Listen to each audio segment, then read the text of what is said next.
Hello students. आज के इस लेक्चर के अंदर हम एक बेसिक सा टॉपिक है, बहुत इंटरेस्टिंग टॉपिक है जो हम कंसिडर करने वाले हैं। वो टॉपिक है कैपिटल एंड रेवेन्यू ट्रांजेक्शन। ठीक है। Capital transaction and revenue transaction क्या होता है, उसके रिगार्डिंग ये टॉपिक है।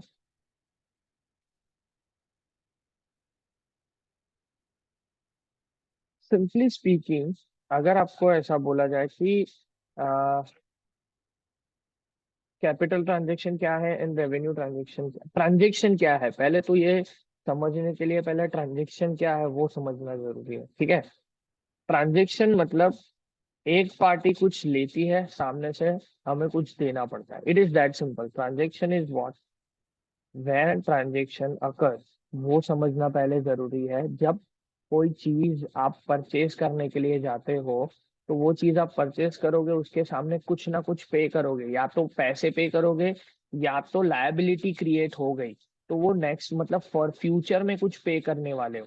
That is what transaction is all about. दो पार्टी एक दूसरे को मिलेगी, गिव एंड टेक कुछ होगा, तब जाके ट्रांजेक्शन बनेगी। अब यहाँ पे ट्रांजेक्शन के अंदर आपको दो चीज समझनी है, that is capital and revenue transaction. ठीक है। यहाँ पे दो चीज आपको समझनी है, what is capital and what is revenue transaction. तो ऐसे जितने भी ऐसे ट्रांजेक्शन ऐसे ट्रांजेक्शन जो just a minute। हाँ, ऐसे ट्रांजेक्शन जो आपको मोर देन 1 ईयर का बेनिफिट दे। क्या बोल रहा हूं मैं? ऐसे ट्रांजेक्शन जो आपको मोर देन 1 ईयर का बेनिफिट दे। सपोज आपको बोलूं कि आपने कोई एसेट परचेज किया है, तो सपोज आपने कोई एक मशीनरी परचेज किया जो प्रोडक्शन पर्पस के लिए काम का है। ठीक है। जो प्रोडक्शन पर्पस के लिए काम का है, आपने कोई मशीनरी परचेज किया जो आपके प्रोडक्शन करोगे और उसको आप सेल करोगे, जो प्रोडक्ट बनेगा उसको आप सेल करोगे। तो इन दैट सिनारियो क्या हो जाएगा, वो मशीनरी जो है वो आपकी एसेट बन जाएगी। वो आपको एक अकाउंटिंग पीरियड से ज्यादा पीरियड के लिए काम लगेगी।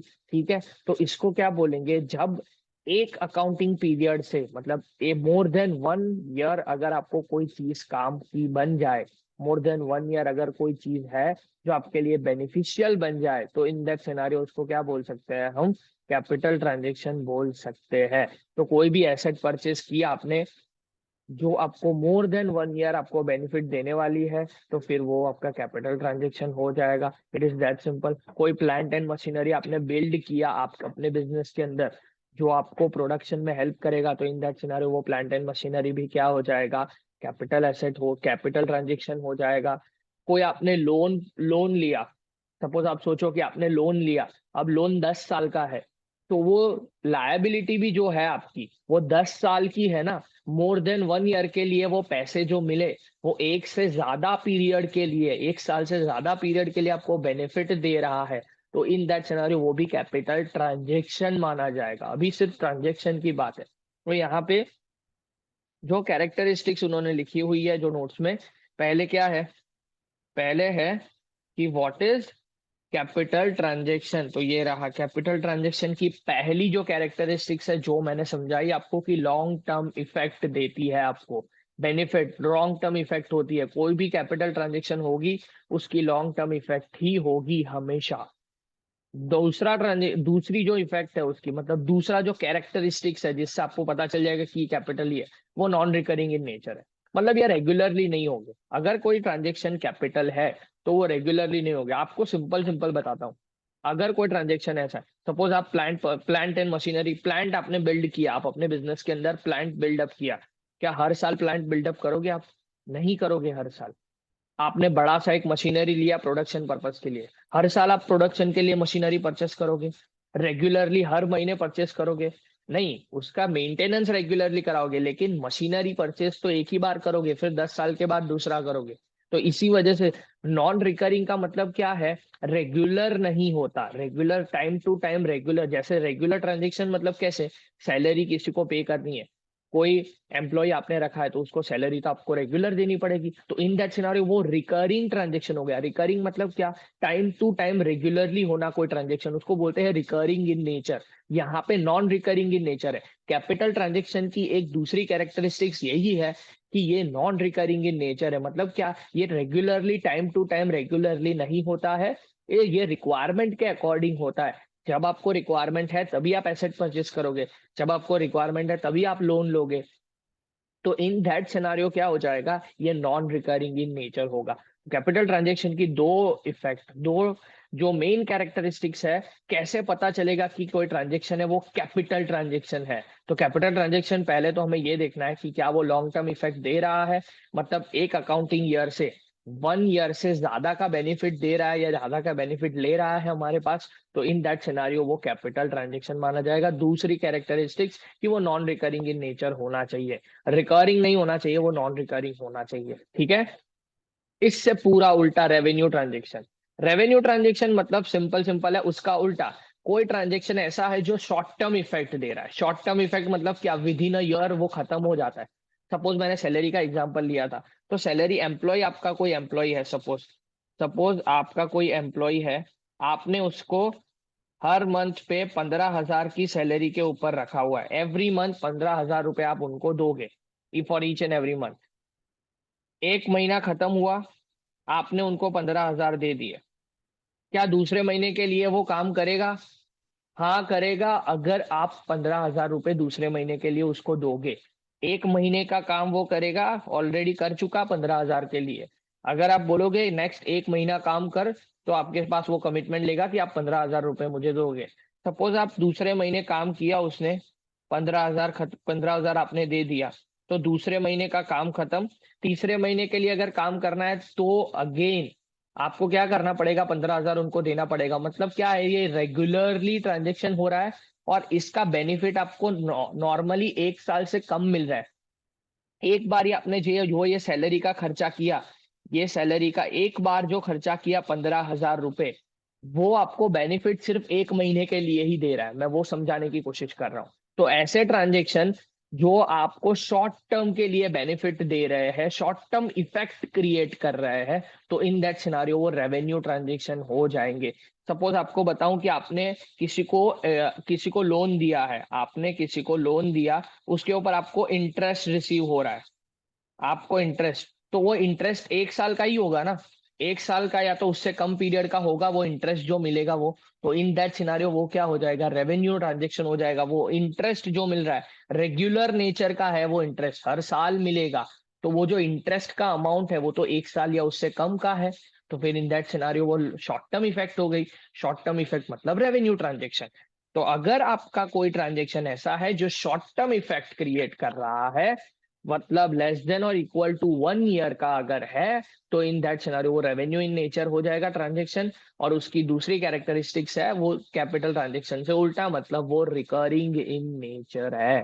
Recurring in nature. Recurring transaction मतलब क्या, रिकरिंग मतलब टाइम टू टाइम रेगुलरली होता जाता है। आप कोई भी ट्रांजेक्शन देख लो, अगर आपको मैं मेंटेनेंस दिखाऊं, मेंटेनेंस मेंटेनेंस आपको करवाना है, तो मेंटेनेंस आपका मशीनरी का कोई एक मेंटेनेंस है, हर 3 महीने पे करवाते हो और रेगुलरली आपको करवाना पड़ता है, तो फिर वो क्या हो जाएगा, रेवेन्यू इन नेचर। क्योंकि एक बार आपने मेंटेनेंस सपोज करवाया तो उसका बेनिफिट आपको 3 महीने के लिए ही मिलेगा, 3 महीने के बाद वापस करवाना पड़ेगा। तो वो जो बेनिफिट आपको मिला वो लेस देन और इक्वल टू 1 ईयर का है कि नहीं? हाँ। तो लेस देन और इक्वल टू 1 ईयर का बेनिफिट है और रिकरिंग इन नेचर है, हाँ रेगुलरली करना पड़ेगा टाइम टू टाइम हर 3 महीने के अंदर, तो रेवेन्यू ट्रांजेक्शन माना जाएगा। तो सबसे पहले ट्रांजेक्शन के जो दो पार्ट है ना, अगर ये आपने समझ लिए तो 80% तो ये चैप्टर आपका डन हो गया। तो आपको क्या समझना है, capital transaction and revenue transaction. पहले हमने समझा कैपिटल क्या होता है, लॉन्ग टर्म इफेक्ट देता है, और फिर उसके बाद क्या करता है, वो नॉन रिकरिंग इन नेचर होता है। Revenue transaction short term effect and recurring in nature होता है। ठीक है। अब समझते हैं कैपिटल ट्रांजेक्शन के दो पार्ट। कैपिटल ट्रांजेक्शन तो हमने समझ लिया। अब उसके दो पार्ट हो सकते हैं कैपिटल ट्रांजेक्शन, एक होता है कैपिटल एक्सपेंडिचर, दूसरा होता है कैपिटल रिसीट। कोई ट्रांजेक्शन ऐसा होगा जिससे हमें बेनिफिट मिलेगा, कोई ट्रांजेक्शन ऐसा होगा जिससे हमारा खर्चा बढ़ेगा। दोनों चीज हो सकती है। कैपिटल ट्रांजेक्शन के दो पार्ट, रेवेन्यू ट्रांजेक्शन के भी दो पार्ट, वो एग्जांपल से हम समझ लेंगे, सिंपल। तो कैपिटल ट्रांजेक्शन है, उसके अंदर रिसीट है। तो रिसीट जो है, receipt not revenue in nature, receipt जो है, receipt it is not revenue, not revenue in nature, मतलब ये रिसीट ऐसी होगी जो लॉन्ग टर्म बेनिफिट देगी आपको। सिंपल बोल रहा हूं, ये रिसीट ऐसी होगी जो लॉन्ग टर्म लायबिलिटी क्रिएट करेगी आपके ऊपर। ऐसी ऐसी रिसीट कोई बार आपको, सपोज एग्जांपल से ज्यादा अच्छे से समझा पाऊंगा, पैसे आपको मिले, सिंपल है, ये कैपिटल रिसीट है, मतलब आपको पैसे मिल रहे हैं जो आपको 1 साल से ज्यादा के पीरियड के लिए बेनिफिट आपको दे रहे हैं, और वो पैसे जो मिले हैं वो रिकरिंग नेचर के नहीं है, रेगुलरली नहीं मिलेंगे। एक बार मिला, ठीक है, उसके बाद ऐसा नहीं है कि बारी बारी मिलता रहेगा। तो ऐसा कोई रिसीट आपको मिल रहा है तो उसको कैपिटल रिसीट मानेंगे। सिंपल है। तो उसके एग्जाम्पल से ज्यादा अच्छे से समझा पाऊंगा। देखो, capital contributed bye members, business के परस्पेक्टिव से सोचो, कैपिटल अगर कोई बंदा आपको कैप इन्वेस्टर जो है वो कैपिटल लेके आ रहा है, ठीक है, तो क्या रेगुलरली हर महीने वो 50,000 50,000 50,000 डालता रहेगा? नहीं है, नहीं, कैपिटल एक बार डालता है, फिर दूसरी बार कब डालेगा वो पता नहीं। एक बार उसने जो सपोज 10 लाख की कैपिटल डाल दी, तो वो 1 साल से ज्यादा के पीरियड के लिए ही बेनिफिट है ना। तो फिर वो क्या हो जाएगा, जो बिजनेस के परस्पेक्टिव के लिए वो कैपिटल रिसीट हो जाएगा। जो कैपिटल जितना भी कंट्रीब्यूट किया, कैपिटल कैन बी, देखो, capital contribution can be in plant and machinery, can be in stock, everything. तो कोई भी चीज अगर बिजनेस में आ रही है कैपिटल के परस्पेक्टिव से फ्रॉम मेंबर, तो वो 1 साल से ज्यादा के पीरियड के लिए होता है। तो इन दैट सिनारियो वो बेनिफिट जो आपको मिला 1 साल से ज्यादा का है, तो वो कैपिटल रिसीट माना जाएगा, जो पैसे भी आपको मिला है वो। दूसरा, लोन रेज। लोन रेज मतलब क्या?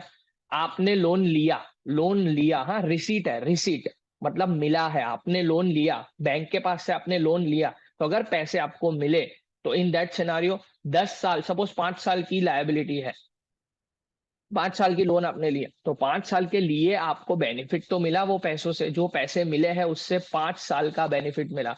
तो इन दैट सिनारियो क्या हो जाएगा, इन दैट सिनारियो आपका जो ये कैपिटल रिसीट बन जाएगा, रिसीट जो भी है वो कैपिटल रिसीट बन जाएगा। क्यों? क्योंकि आपको बेनिफिट 1 साल से ज्यादा। अभी इससे उल्टा, अगर शॉर्ट टर्म लोन आपने लिया वर्किंग कैपिटल रिक्वायरमेंट के लिए, 3 महीने के लिए आपने अगर लोन लिया, 3 महीने के लिए अगर आप लोन लोगे ना, तो इन दैट सिनारियो क्या हो जाएगा, अगर आपने 3 महीने के लिए लोन लिया, तो आप बोलोगे सर बेनिफिट तो 3 महीने का ही है, 3 महीने के बाद मुझे पैसे उनको वापस कर देने हैं, तो ये तो लेस देन और इक्वल टू 1 ईयर के लिए है। तो वर्किंग कैपिटल के रिक्वायरमेंट के लिए अगर आपने लोन लिया है जो लेस देन और इक्वल टू 1 ईयर का होगा, तो फिर वो सीधा चला जाएगा रेवेन्यू रिसीट में चला जाएगा, वो रेवेन्यू नेचर का ट्रांजेक्शन हो जाएगा। सिंपल है।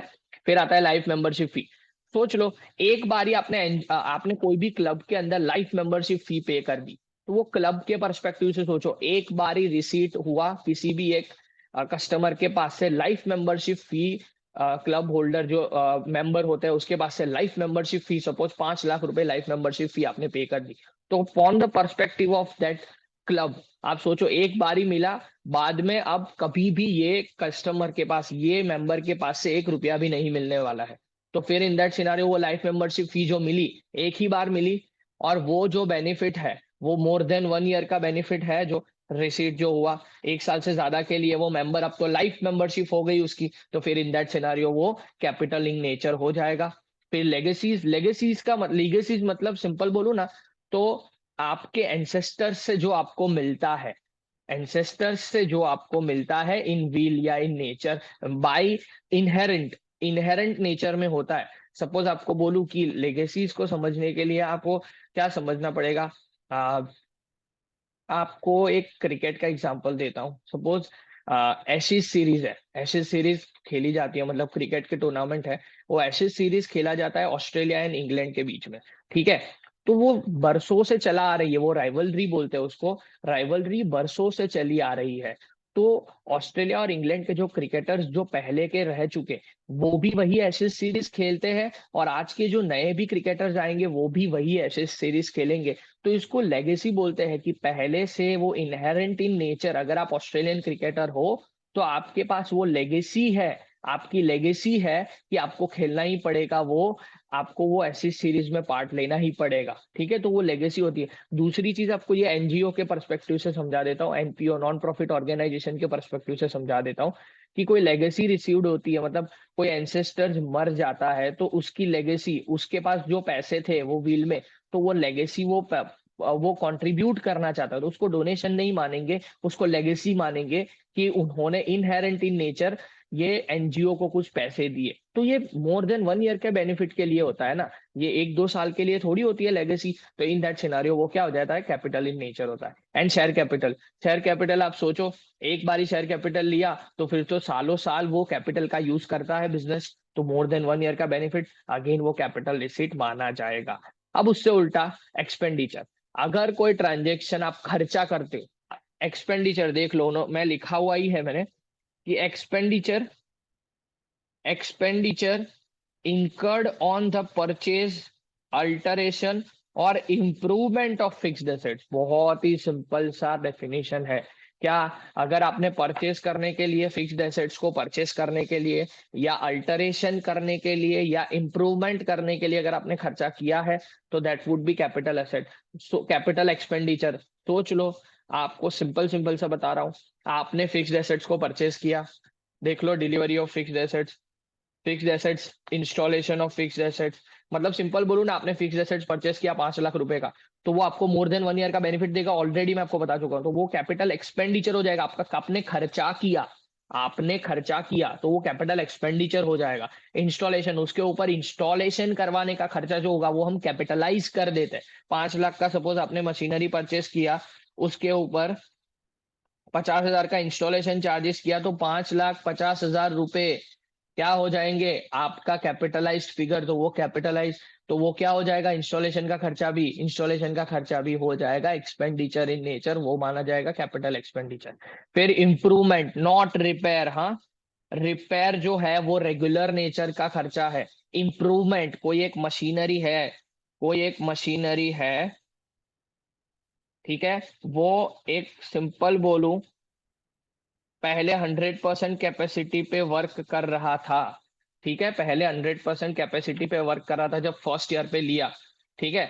अब उसकी मोटर खराब हो गई, मोटर उसकी खराब हो गई, आपने वो मोटर को चेंज करके नई मोटर लगवाई, न्यू मोटर लगवाया आपने, तो ये न्यू मोटर लगवाने का जो एक्सपेंस है, वो क्या किया आपने, इम्प्रूवमेंट किया, आपकी फिक्स्ड एसेट्स के अंदर इम्प्रूवमेंट किया मोटर लगा के, तो ये मोटर का एक्सपेंस जो है वो कैपिटल माना जाएगा। क्यों, क्योंकि आपने इम्प्रूवमेंट किया मशीनरी के अंदर, ठीक है।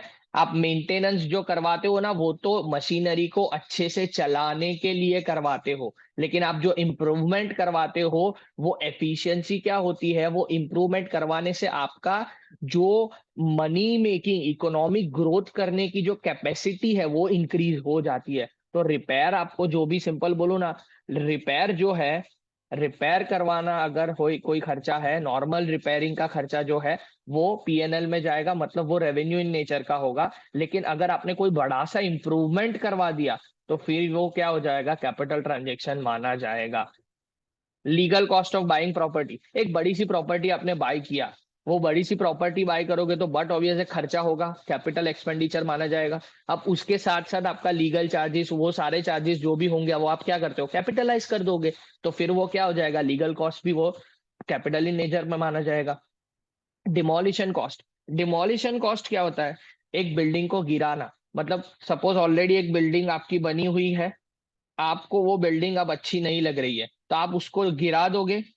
अब गिराना उसको क्या बोलते हैं, गिरा के वहां पे ही नई बिल्डिंग बनानी है मुझे, मतलब आपने गिरा दिया वो बिल्डिंग को, वहां पे, ये सपोज ये बिल्डिंग गिर गया, ठीक है, मतलब आपने तोड़ दिया और वहां पे ही आपने एक नया बिल्डिंग बना दिया, तो वो जो ओल्ड बिल्डिंग डिमोलिश किया आपने, डिमोलिश किया, उसका खर्चा जो होगा वो भी खर्चा तो लगेगा, तो वो खर्चा रेवेन्यू नहीं है, वो कैपिटल इन नेचर है। क्यों कैपिटल इन नेचर, क्योंकि वो जो तोड़ा, वो आपने डिमोलिश किया, उसका बेनिफिट आपको ये मिला कि वो जगह खाली हो गई और उसके ऊपर नया बिल्डिंग बना, जिसकी वजह से आपको मोर देन 1 ईयर का बेनिफिट मिल रहा है। इसी वजह से डिमोलिशन कॉस्ट भी क्या माना जाता है, कैपिटल ट्रांजेक्शन माना जाता है। आर्किटेक्ट फी, बट ऑब्वियस है आपको कोई बिल्डिंग बनाना है, उसके लिए आर्किटेक्ट लगेगा, आर्किटेक्ट ने बड़ा सा प्लान बना के दिया, तो उसका खर्चा जो होगा, एक बारी उसने जो प्लान बना के दिया वो हमारी बिल्डिंग बनाने में हेल्प कर रहा है, और जो बिल्डिंग हमारी बनी वो सालों साल हमें हेल्प करने वाली है, तो इन दैट सिनारियो वो क्या हो जाएगा,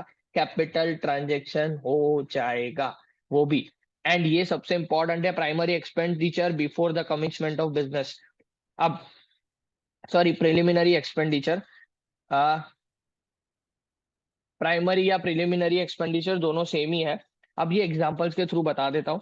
सपोज आपने प्रिलिमिनरी एक्सपेंडिचर, सपोज आपका बिजनेस, आपने सोचा कि मुझे बिजनेस स्टार्ट करना है, आपने सोचा 1/4/2020 को आपने सोचा कि मुझे बिजनेस स्टार्ट करना है, ठीक है। तो आपने नॉर्मली एक्सपेंडिचर करना स्टार्ट कर दिया। उसके लिए लीगली जो खर्चा लगता है, लीगल एक्सपेंडिचर, उसके लिए जो छोटी मोटी एडवर्टीजमेंट आपने की, फिर आपने एजेंसी के पास गए कि मुझे बिजनेस करना है तो उसके लिए एम्प्लॉय और वो सारी चीज मुझे ढूंढ के दो, तो एजेंसी का एक्सपेंडिचर हो गया। ये चार पांच चीजें जो बिजनेस के लिए जरूरी है वो आपने करना स्टार्ट कर दिया। अब अभी तो बिजनेस स्टार्ट नहीं हुआ है, अभी तो क्या हुआ है, सिर्फ बिजनेस एस्टेब्लिश करने की शुरुआत हुई।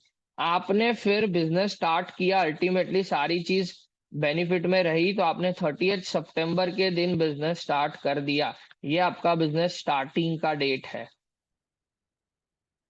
तो बिजनेस स्टार्ट हुआ, बिजनेस जब सोचा कि मुझे बिजनेस करना है उस दिन से लेके बिजनेस जब स्टार्ट हुआ, ये बीच का पीरियड जो है, उसके अंदर जितना भी आपने एक्सपेंडिचर किया है वो सारा एक्सपेंडिचर कैपिटल नेचर का माना जाएगा। उसको बोला जाएगा प्रिलिमिनरी एक्सपेंडिचर।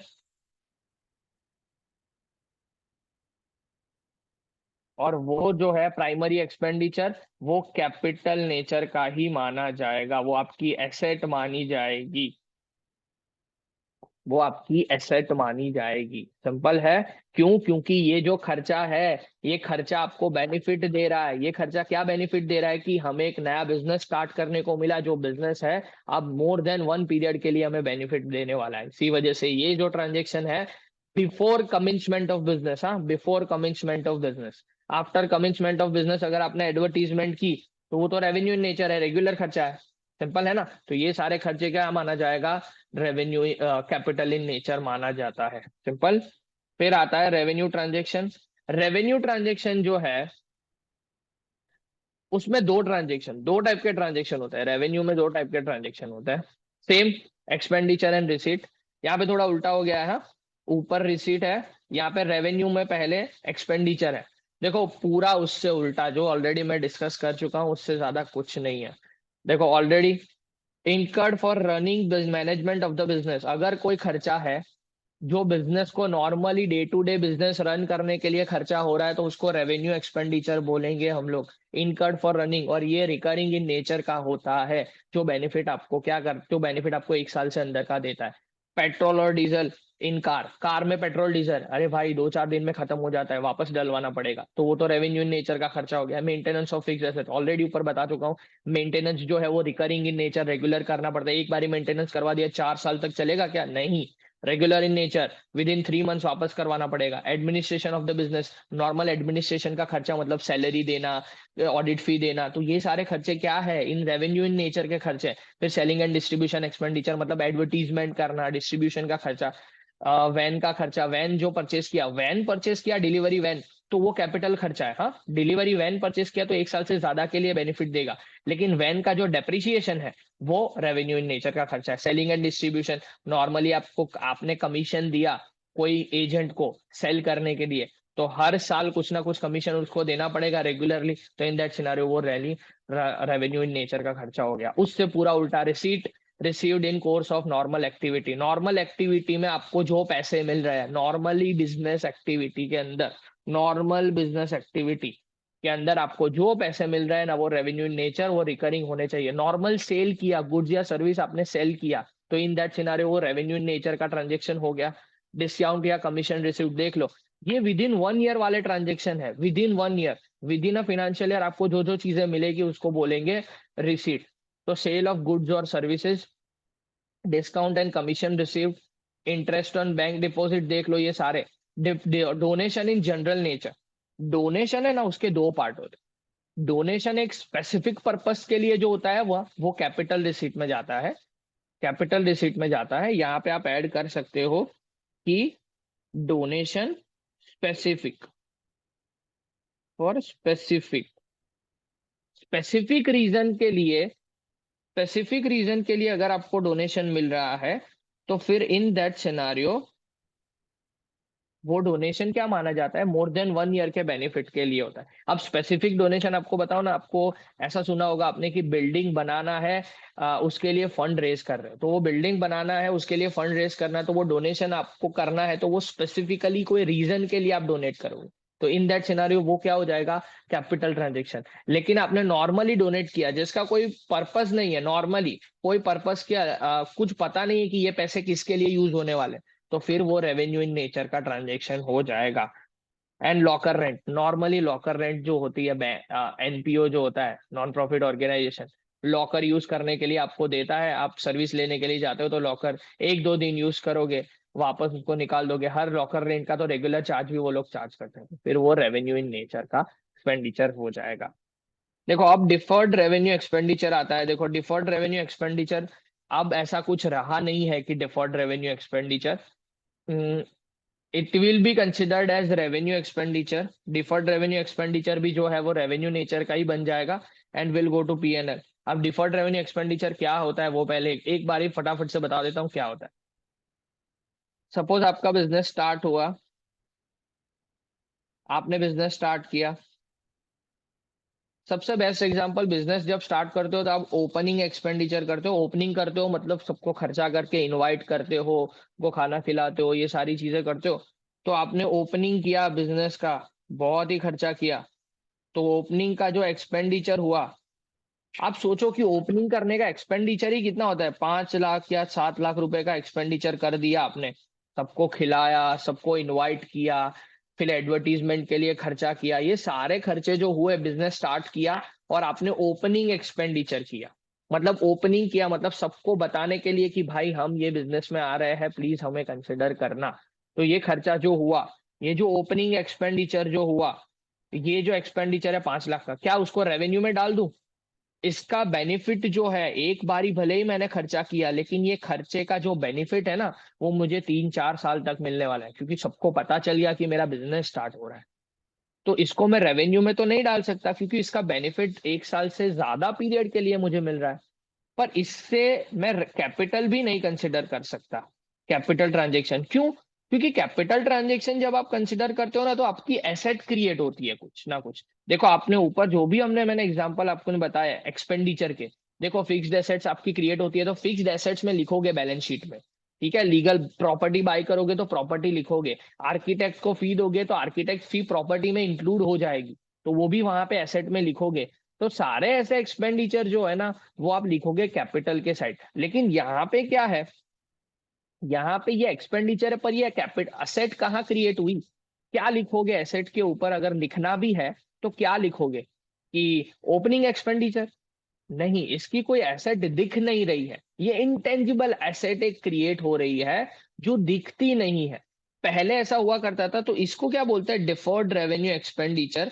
तो पहले ऐसा हुआ करता था कि एसेट साइड पे आप फिक्टिशियस एसेट लिखते थे, फिक्टिशियस एसेट लिखते थे आप, जो इनटेंजिबल एसेट होती है, जो दिखती नहीं है, फिर उसको आप क्या करते थे, राइट ऑफ करते थे पीएनएल के अंदर, उसके यूजेज के हिसाब से, उसके इंपॉर्टेंस के हिसाब से। पर अब क्या होता है, आपने कोई भी डिफर्ड रेवेन्यू एक्सपेंडिचर, जो एक्सपेंडिचर तो हुआ है, उससे कोई एसेट क्रिएट नहीं हो रही, जो दिखती है ऐसी एसेट क्रिएट नहीं हुई है, पर उससे बेनिफिट आपको 1 साल से ज्यादा का मिल रहा है, तो this will be considered as deferred revenue expenditure. पर डेफर्ड रेवेन्यू एक्सपेंडिचर जैसा कुछ रहा ही नहीं है अभी, अभी उसको सीधा का सीधा आपको पीएनएल में डालना है, मतलब रेवेन्यू एक्सपेंडिचर ही कंसिडर करना है। तो दैट्स इट, ये आपका चैप्टर इतना ही है। प्रैक्टिकली जो मैंने समझाया है उतना भी अगर आप समझ लोगे, तो एग्जाम्पल्स आप रीड करोगे तो 99% एग्जाम्पल आप इजीली क्रैक कर पाओगे। एक दो एग्जाम्पल ऐसे हो सकते हैं मे बी आपको थोड़ा बहुत करे, पर इफ 95% अगर आपको चैप्टर कोई चीज कंसिडर करके आ रहा है तो वो चीज बहुत ही इजी मानी जाएगी। इतना भी आप कर लोगे तो बहुत है ये चैप्टर के लिए। Thank you so much. I will come up with next video.